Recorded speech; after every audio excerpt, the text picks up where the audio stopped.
Tired of formatting every OneNote page from scratch?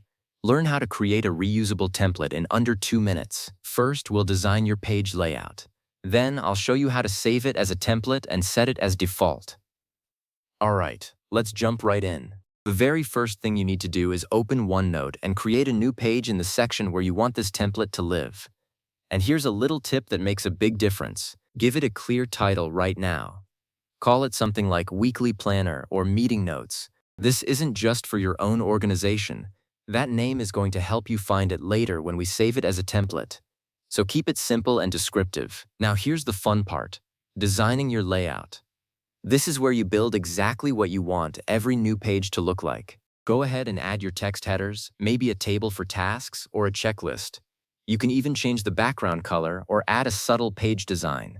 If you want to adjust margins or paper size, head over to the View tab and tweak things there. Spend a minute or two getting this perfect, because everything you add now is what will appear on every future page you create from this template. And here's the thing: I've checked the official Microsoft documentation on this, and the most reliable approach is to build your layout on a real page first, then save it. So don't skip this step. Make it look the way you want. Once you're happy with your design, it's time to open the Templates pane. Go up to the Insert tab on the ribbon at the top of OneNote. Look for the button that says Page Templates. Click it, and then from the drop-down that appears, click Page Templates again. This opens up a side panel on the right. It might take a second to pop up. Now from here, we save your work. Scroll all the way to the very bottom of that Templates pane. You'll see an option that says Save Current Page as a Template. Click that. OneNote will now take everything on this page and turn it into a reusable template for you. A small window will appear asking for a template name. Type in whatever you called your page earlier, or give it a fresh name.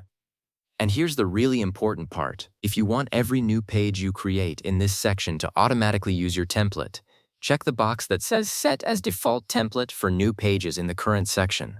That way, every time you click Add Page, your layout is already there, ready to go. And that's it. You just saved yourself a ton of future formatting work. From now on, instead of rebuilding that layout over and over, you get a consistent, professional-looking page with one click. Go ahead and try it out. You'll be surprised how much time this frees up.